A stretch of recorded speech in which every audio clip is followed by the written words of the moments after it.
Já os convido a abrir a palavra de Deus na carta de Paulo aos Filipenses, capítulo 1. Carta de Paulo aos Filipenses, capítulo 1. Versículo 1 também. Carta de Paulo aos Filipenses 1.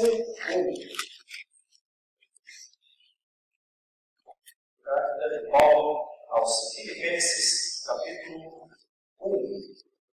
Está escrito: Paulo e Timóteo, servos de Cristo Jesus, a todos os santos em Cristo Jesus, inclusive bispos e diáconos que vivem em Filipos. Graça e paz a vós outros, da parte de Deus, nosso Pai, e do Senhor Jesus Cristo. Uma introdução muito comum do apóstolo Paulo, que olha para a igreja de Filipos, considera a igreja de Filipos uma igreja que tem servos, que tem, e com isso os chama de santos em Cristo Jesus, uma igreja já com uma liderança, com bispos, diáconos, com oradores, que adoram então a Deus em Filipos, e usa duas expressões, graça e paz a vós outros, que é uma ideia de uma expressão tanto hebraica, graça, shalom, quanto paz, que é a palavra grega eirene, e dando uma ideia assim de continuidade, como que a igreja de Filipos fosse então uma continuidade do grande projeto de Deus. Tudo isso é da parte de Deus, nosso Pai e nosso Senhor Jesus Cristo, diz Paulo no versículo 1. Do versículo 3 até o versículo 11, que é onde nós vamos meditar nessa manhã, nós vamos encontrar Paulo incentivando essa igreja a uma vida real, sabe? Incentivando essa igreja a uma vida cristã plena. Não sem dificuldades. As dificuldades, a própria carta aponta para quais eram as dificuldades dos filipenses.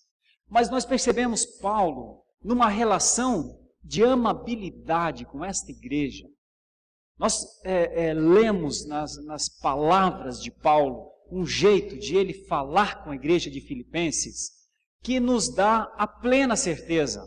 Paulo acreditava que esta igreja, a igreja de Filipos, poderia sim viver plenamente o cristianismo. Irmãos, talvez essa seja uma dúvida para alguns de nós. É possível viver plenamente o cristianismo? É possível viver uma fé operosa? É possível contar com nossos irmãos? Será que se precisarmos de alguma coisa, encontraremos nos nossos irmãos de fé este apoio, este braço estendido? Talvez uma das perguntas mais difíceis de responder seria esta: se Paulo espera um cristianismo pleno dos filipenses, é possível esperar uma vida cristã plena dos paulistanos, dos brasileiros? É possível esperar? Esta carta tem alguns temas apontando, obviamente, para as lutas e as alegrias. Paulo cita na carta aos Filipenses a palavra alegria 16 vezes. E sempre considerando a alegria uma coisa muito boa e pedindo que se exercite a alegria dentro da igreja. Então, por aí já dá para ter uma ideia do quanto Paulo estava querendo que a alegria estivesse na vida plena dos cristãos filipenses. Paulo, na carta aos Filipenses, faz questão de defender a Trindade, porque talvez naqueles tempos muitos tivessem uma facilidade por entender Deus, quem é Deus, Deus e o seu poder, porque a palavra Deus era conhecida, mas a palavra Jesus Cristo era nova nesse tempo. Jesus Cristo como o Messias, então mais nova ainda.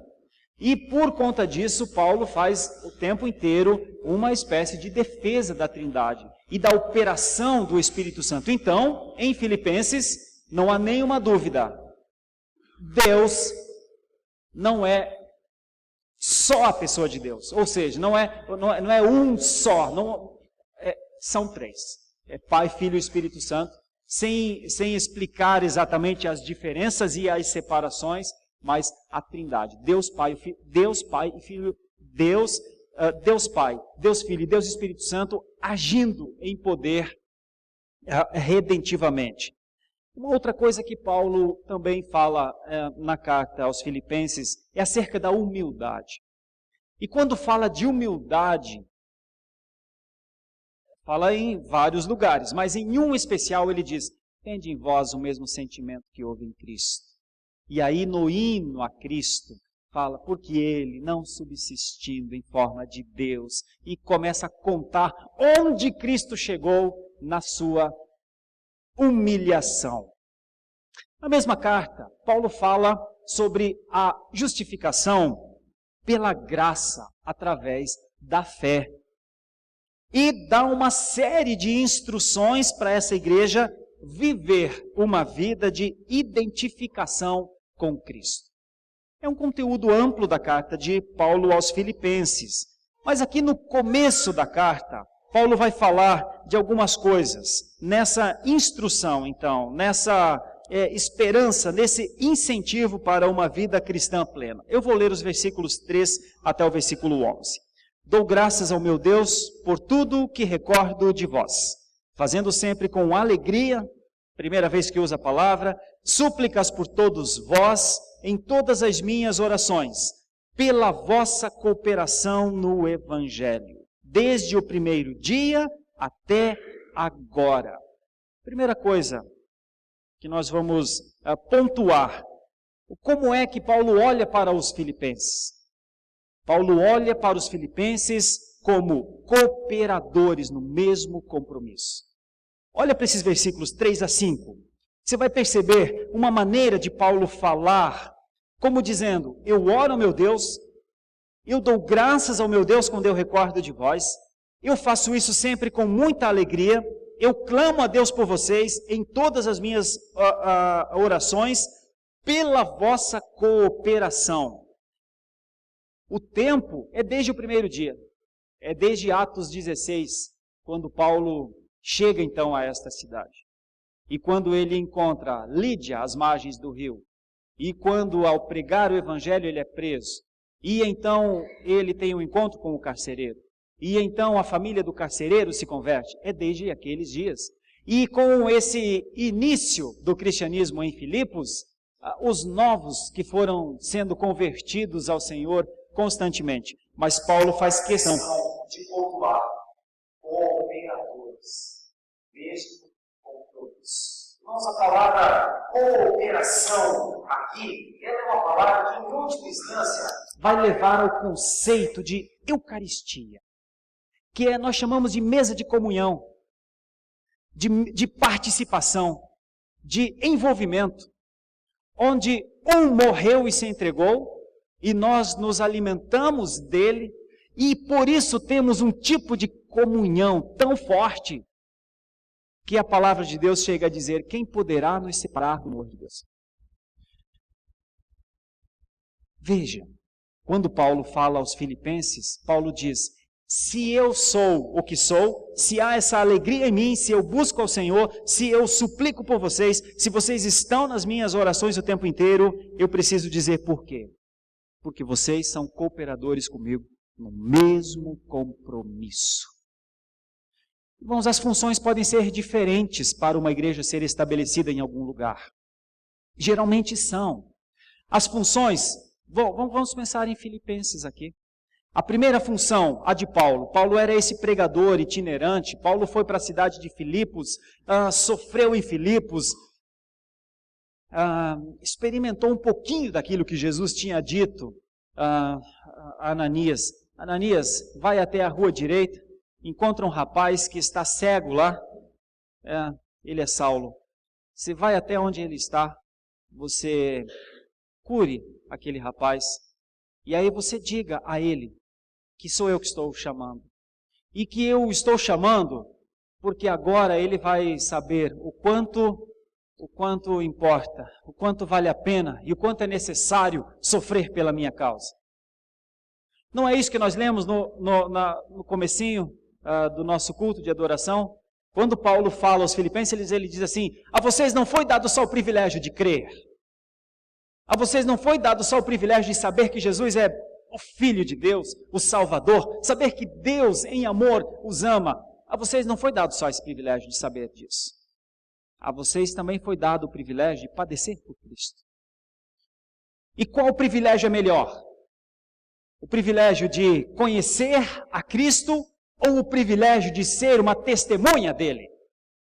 O privilégio de saber que ele é amoroso e misericordioso ou o privilégio de experimentar esse amor, experimentar essa misericórdia nas lutas da nossa vida, quando estamos sozinhos, quando estamos abatidos, quando estamos fracos?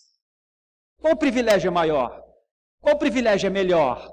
O de saber que alguma coisa é linda e maravilhosa, como que dizendo, as cataratas do Iguaçu são um belo lugar.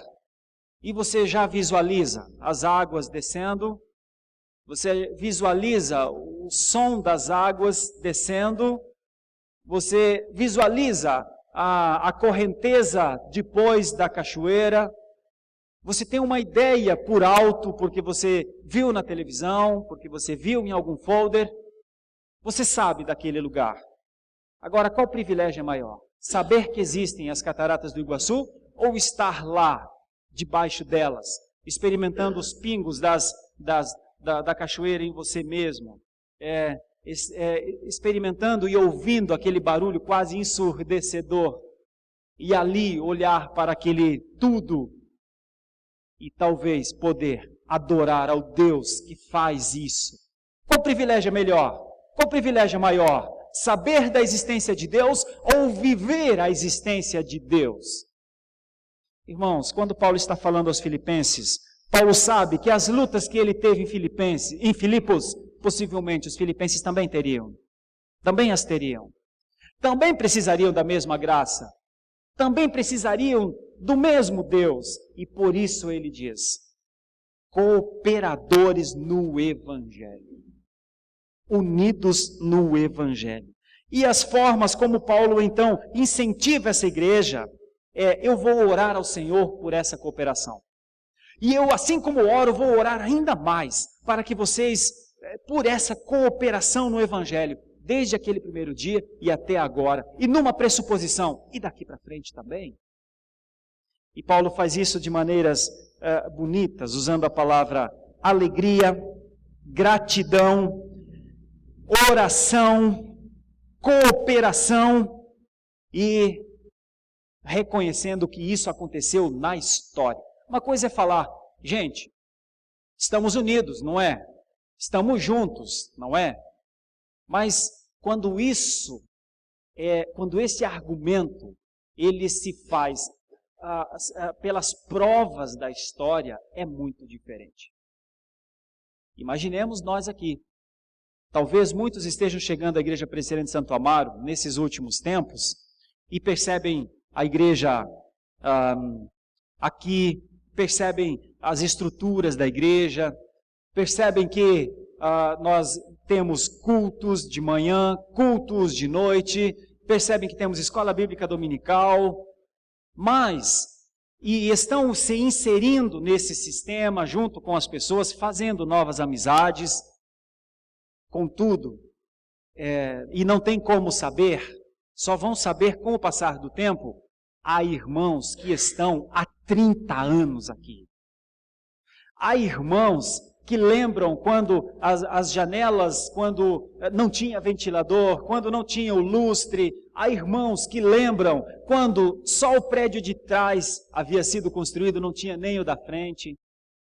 Há irmãos que por 30 anos, mensalmente, depositam seus dízimos, suas ofertas, e então eles vão percebendo, de repente alguém compra o piano, alguém compra o data show, alguém põe ventiladores, daqui a pouco teremos condicionadores de ar.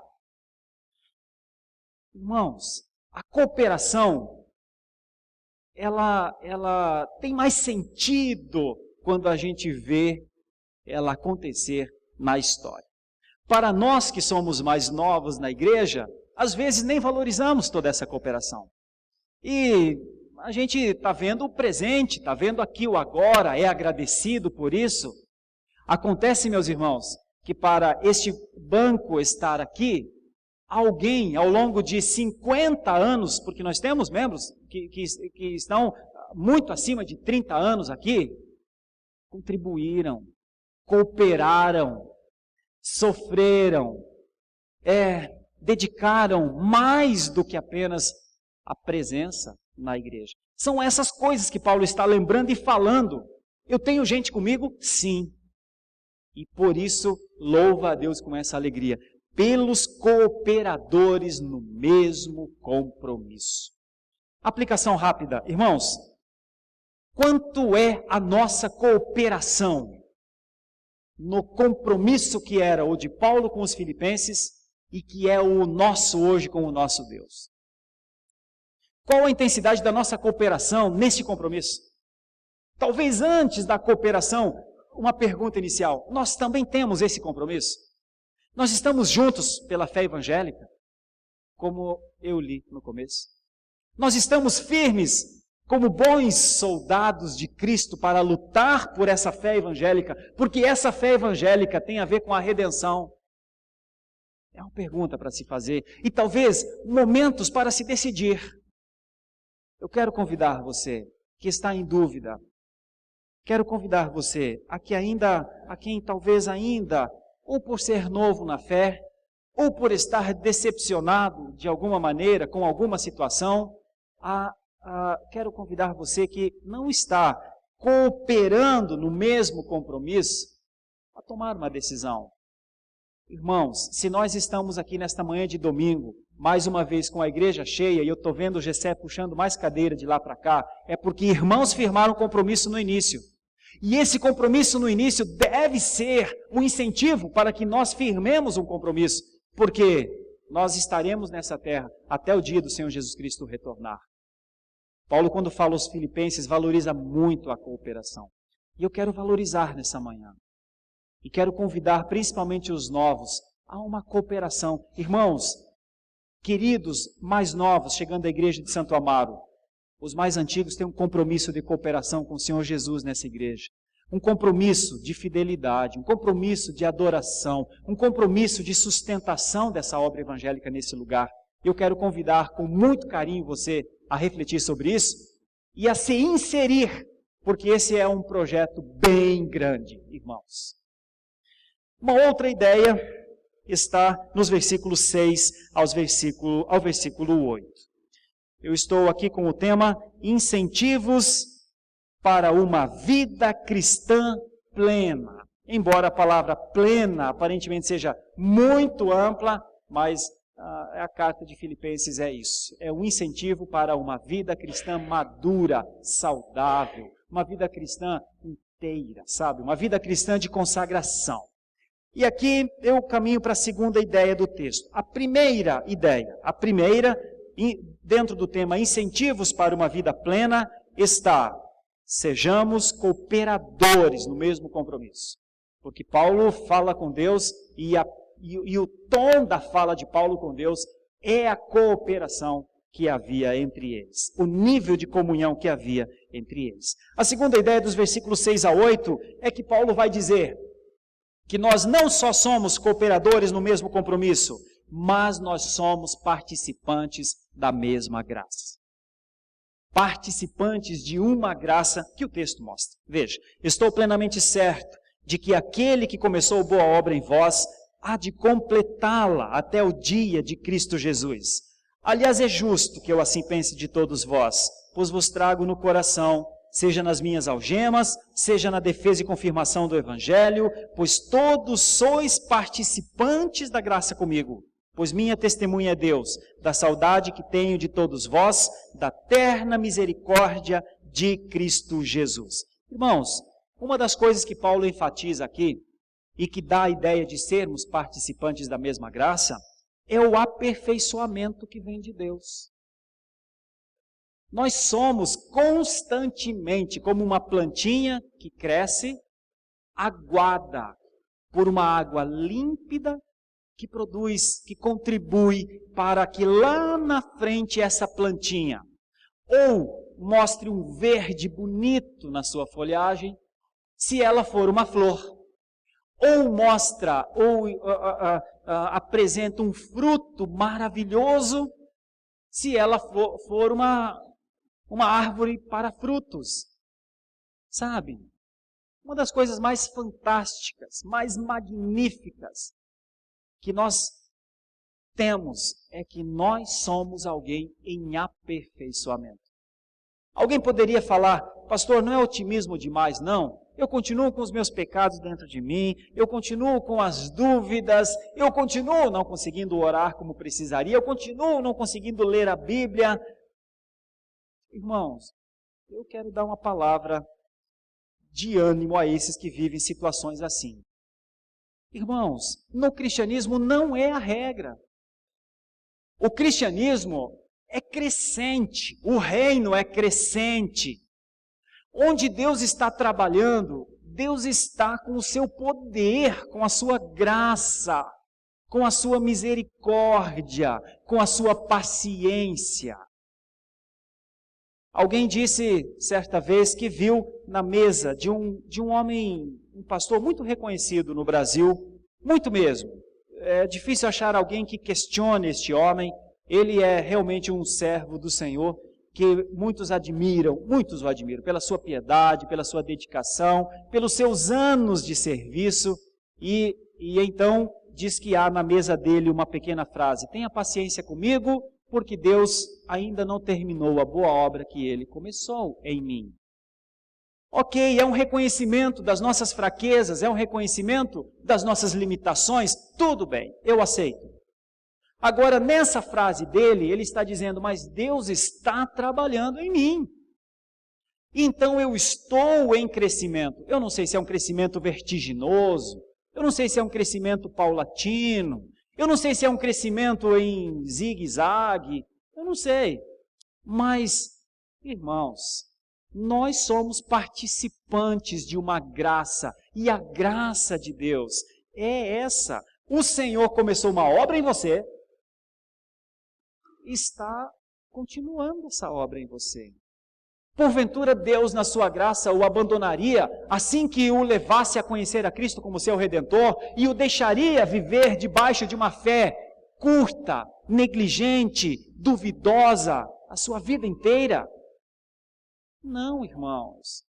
Eu sei que isso pode até acontecer, mas quando isso se dá muito mais por uma situação, quase que uma atitude irresponsável da nossa parte, do que pela graça de Deus. Veja, o texto é muito claro. O texto diz, aí do versículo 6 para frente, Paulo tem essa certeza. Irmãos, eu tenho essa certeza também. Irmãos, eu estou certo que aquele que começou a boa obra há de completá-la até o dia de Cristo Jesus. Eu vou dizer por quê, irmãos. É porque lá na frente está a nossa glorificação. Lá na frente, no dia de Cristo Jesus, aquele dia será quando Deus terá então completado a boa obra. Agora ainda, quando chegava agora há pouco aqui, um irmão falou, reverendo, como é que vai ser as coisas lá no céu, em relação a mim, por exemplo, a minha esposa, né, ou a minha família, como é que vai ser essa relação? Eu disse para ele, irmão, é assim, tem muitas coisas por entender ainda nessa caminhada, mas uma coisa é certa, tudo o que o pecado fez aqui nessa terra para atrapalhar a nossa vida, a nossa maneira, até de estar com o Senhor, de adorar ao Senhor, de conviver com as pessoas, não estará mais. E por não estar mais em nós, nós viveremos a plenitude. Nós não teremos 5 ou 6 tipos de sentimentos diferentes, todos compartimentados e todos com 60% da capacidade, alguns 10% da capacidade. Nós teremos nós viveremos no Senhor plenamente, então entenderemos tudo. Isso já chega para mim, já chega para entender que aqui eu estou frágil, que aqui eu estou fraco, que aqui eu estou dentro de uma natureza degenerativa, que aqui eu estou cansado e preciso de tempo para me recuperar. Ok, mas haverá um dia em que Deus, então, tornará tudo perfeito. Olha, Paulo está dizendo isso.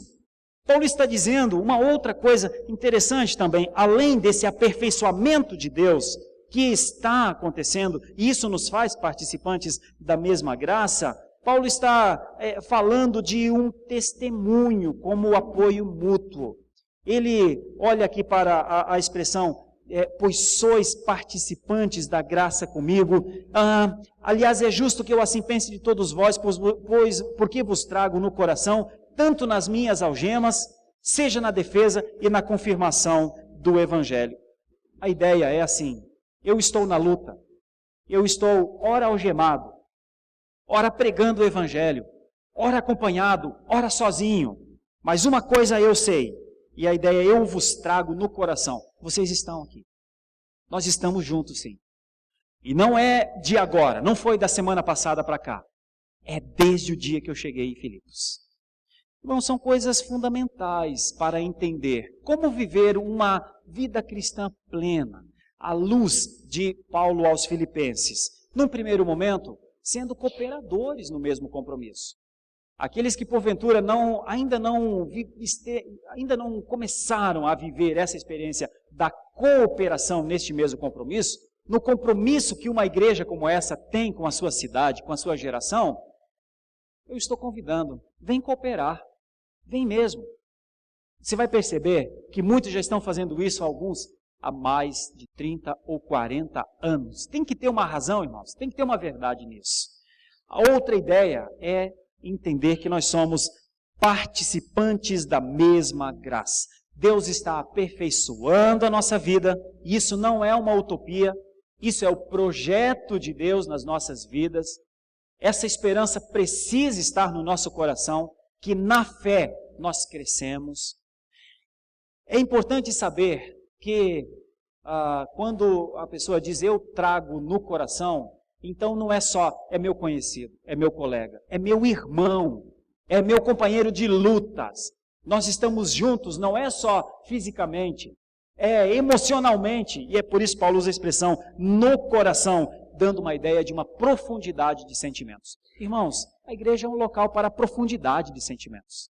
A igreja é um local para pessoas carregarem outras no coração. Irmão, quando a gente não carrega outras pessoas no coração, no final das contas a gente nem é da igreja. Quando a gente não tem as pessoas no coração como convivência, como irmão, como irmã, quando a gente não tem número de telefone das pessoas, quando a gente não tem amigos para procurar, no fim, a gente só não é, além de não ser cooperador no mesmo compromisso, também não é participante da mesma graça. Pelo menos naquela igreja, não. Essa é uma coisa para refletir. Você quer estar? Você quer cooperar? Você quer experimentar a graça que muitos estão experimentando há muito tempo? Todos sois participantes da graça comigo, disse Paulo. Então eu quero convidar também aqueles que estão aqui, mas não estão. Vocês entendem o que eu quero dizer? Estão, mas não estão. Estão, mas ainda não viveram a experiência de carregar, de trazer pessoas no coração. Meu irmão, deixa esse jovem pastor incentivar o seu coração a se abrir às pessoas. Porque parece que Paulo tinha isso com os filipenses. Parece que Paulo tinha isso com eles. Estão no meu coração. Você pode ter certeza, esses irmãos estavam uns nos corações dos outros. Porque era a luta deles, eles estavam unidos na luta. Eles tinham coisas para fazer, entende? A igreja estava lá porque ela tinha algo a fazer. Mas como ela faria isso sem cooperadores? Sem participantes da mesma graça. E eu caminho para o final com a outra ideia dos versículos, então, 9 a 11. E também faço esta oração, que o vosso amor aumente mais e mais em pleno conhecimento e toda a percepção, para aprovardes as coisas excelentes e serdes sinceros e inculpáveis para o dia de Cristo, cheios do fruto de justiça, o qual é mediante Jesus Cristo, para a glória e louvor de Deus. Você já pode imaginar aonde vai terminar essa meditação. Eu estou com o tema Incentivos para uma vida cristã lúcida. Incentivos para uma vida cristã inteira, plena, verdadeira. Incentivos para uma vida cristã assim, precisa de cooperadores no mesmo compromisso. Uma vida assim precisa de cooperadores. Precisa de homens e mulheres idôneos e fiéis. Precisa de homens e mulheres que dizem para si mesmos: estamos juntos sim, vamos em frente sim. Como provavelmente foi o que eles disseram a Paulo. Precisa de homens e mulheres que tragam uns aos outros no coração, para entenderem que são participantes da mesma graça, como era a de Paulo e os filipenses. Precisa de homens e mulheres que se entendam como recipientes da graça de Deus. Quem somos nós, meus irmãos? Vasos de barro ainda, que é para que não sejamos nem muito valiosos. Quem somos nós, meus irmãos? Como xícaras, como copos, onde a preciosidade é colocada dentro. Quem somos nós? Senão recipientes da graça de Deus, recipientes da mesma graça. E é por isso que Paulo ora por isso. Ele diz que o vosso amor aumente mais e mais. Irmãos, seria, de novo, só como um pequeno exemplo, seria que não basta ser um vaso. Paulo ora para que esse vaso seja cheio. Que não basta ser um cristão com o nome, com a profissão de fé e com o nome no hall de membros, mas que seja um cristão que, além de ter o nome no hall de membros, é uma testemunha viva da graça. Não basta dizer, eu sou um presbiteriano, precisa ser um presbiteriano cristão. E para ser um presbiteriano cristão, tem uma série de implicações. E essas implicações são a adoração ao Senhor, o Senhor acima de tudo, primeiramente. Ao próximo, amor. E esse amor tem a ver com caridade. Esse amor tem a ver com atenção, com cuidado, não com sentimento. E ao uso adequado das coisas como coisas. Uma ideia muito simples para que não haja inversão de valores, inversão de focos. É assim, a Deus sempre a adoração, ao homem amor e às coisas uso, só isso. Quando nós erramos e fazemos das coisas um ídolo, muitas vezes usamos Deus para alcançar as coisas. Quando adoramos as pessoas, possivelmente esquecemos ou não conseguimos adorar a Deus, ou confundimos a nossa adoração ao Senhor. Então, ser um presbiteriano cristão tem implicações. É agir nas relações com o máximo de lucidez e de discernimento. Adorar a Deus, amar ao próximo como a si mesmo, e usar as coisas. Só isso. As coisas não têm nenhum valor para nós, se não for o do uso. Irmãos, recipientes da mesma graça, é assim, é possível que nós consigamos amar mais, meus irmãos. É possível que nós consigamos ser mais benevolentes do que só, meus irmãos. É possível que nós consigamos servir como instituição, como denominação nessa região, com mais amor do que temos amado, meus irmãos. É possível, olhando aqui, essa é a oração de Paulo, que o amor aumente mais e mais, em pleno conhecimento. E a palavra conhecimento aqui está relacionada à ética. É possível que nós amemos mais e mais, e é possível que façamos o certo mais e mais. Afinal de contas, somos recipientes da mesma graça. Somos como copos. Podem ser enchidos pela graça de Deus. A outra expressão de Paulo é toda a percepção, e essa palavra percepção tem a ver com discernimento. Eu tenho falado muito a nossa classe de catecúmenos, nossa classe de novos membros. Eu louvo a Deus por isso, nós temos uma turma grande, somos uma família grande já na classe dos novos membros. Mais de 40 pessoas, ou aproximadamente 40 pessoas estão fazendo essa classe nesse momento. E eu tenho dito isso de maneira insistente. Não adentre a igreja presbiteriana enganado.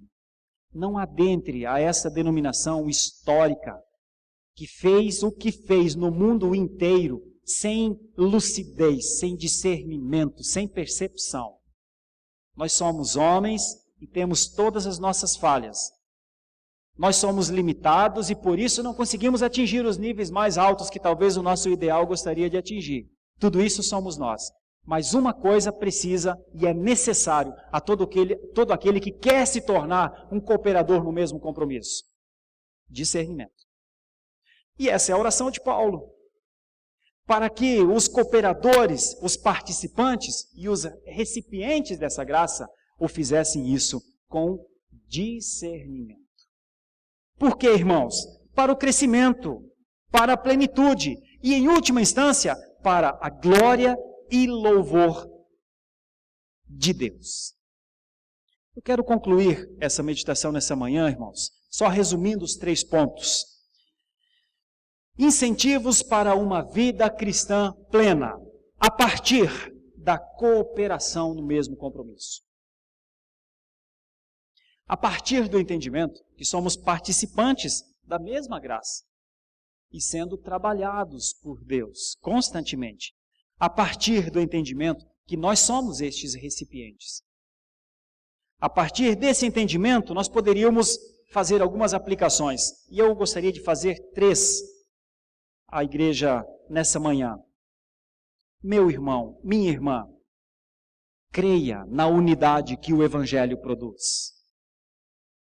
Creia que o Evangelho nos une neste lugar. E essa unidade, ela tem uma função. Creia que o fato de Deus nos unir em 200, 300 ou 400 cristãos numa manhã de domingo para estudar a palavra de Deus, creia que isso há de produzir alguma coisa para a glória do Senhor Jesus Cristo. Creia nisso. Quando você sair daqui e for para a sua semana, aparentemente você estará sozinho lá, não é verdade? No seu trabalho, no seu estudo. Mas não, meu irmão. Se você tiver pessoas no seu coração, se você entender que você não está sozinho porque você tem gente com você, você não estará solitário lá. Porque possivelmente, em outro lugar, um outro cristão está fazendo a mesma coisa que você. Tem o mesmo compromisso que você. E está cooperando como você está cooperando. Creia na unidade que o Evangelho produz. Uma outra ideia. Creia na ação permanente de Deus em você. Porque quando Paulo está falando aos filipenses, ele está o tempo todo pontuando isso. Vocês estão em crescimento. Deus está trabalhando na vida de vocês. Deus ama vocês. E isso que Deus está fazendo em vocês, a minha oração, é para que o amor de vocês aumente mais e mais, o pleno conhecimento aconteça, a noção, a percepção, a lucidez os domine. Creia na ação permanente de Deus. Não desespere de você mesmo, achando, eu não consigo, eu levanto e caio, eu levanto e caio. Creia, irmão, que pela graça, creia que o Senhor pode te sustentar, como Ele disse várias vezes para irmãos nossos do Antigo Testamento. Para Josué, para Isaías, eu te tomo pela tua mão direita, eu te sustento. Creia na perseverança dos santos com base no Senhor, não em você. Muitos sofrem na fé porque, ao invés de confiar em Deus, que Deus os preserva, confiam tanto em si, depositam tanta confiança em si, que se decepcionam. Creia na ação permanente de Deus em você. Creia que aquele pecado que hoje você não consegue abandoná-lo.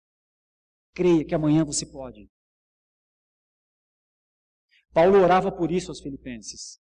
Creia que aquele risco que você hoje corre pela inconsistência, pela simplicidade, às vezes, pela fraqueza, às vezes, creia que amanhã ele não será um risco tão grande. Porque a sua fé pode ser aumentada.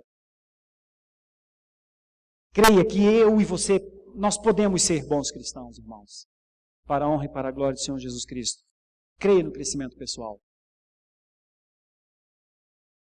Irmãos, o pensador disse, eu concluo com isso, o esforço humano é exatamente a área onde o poder de Deus é manifestado. Nós estamos aqui dizendo, Senhor, eis-nos aqui, para que o Senhor trabalhe em nós, formate melhor as nossas vidas, purifique melhor os nossos sentimentos. Senhor, nós estamos aqui. Essa é a nossa condição, nós estamos aqui. E aí Deus, com o seu poder, pode operar de tal maneira, pode manifestar de tal maneira, que você pode chegar a um final de ano como esse de 2014, lá no final, reconhecendo que você cresceu muito na fé. Que o Senhor nos ajude, que esses incentivos para uma vida plena, se o Espírito quiser tomar isso como um instrumento para fortalecer a nossa fé, essa é a minha oração. Que Ele fortaleça a fé da Igreja Presbiteriana de Santo Amaro, para que ela entenda, pessoa por pessoa, o privilégio de ser um cooperador neste compromisso, irmãos. Para que pessoa por pessoa possa se entender como um participante da graça do Senhor, alvo do amor do Senhor. E para que não sejamos só participantes da graça, mas recipientes dessa graça. E então, na medida que o Senhor quiser, cheios, e eu estou falando cheios do Espírito Santo de Deus. Então, irmãos, os obstáculos vão ficando menores e nós vamos avançando. E talvez seja essa a ideia do texto que diz que as portas do inferno não têm poder. Elas não conseguem parar o movimento da igreja. Não conseguem simplesmente parar o movimento constante da igreja, porque é Deus quem sustenta a igreja. Vamos orar. Meu Senhor e Pai, de graça e de misericórdia, é maravilhoso, Senhor, ler na Tua palavra incentivos que não sejam utopias, mas que encontram base na Escritura para viver uma vida cristã e para verdadeiramente avançar e não estagnar na vida cristã. Cabe aqui, Senhor, um pedido de reconsideração, possivelmente. Talvez muitos terão de dizer, Senhor, eu não tenho conseguido avançar tanto quanto gostaria.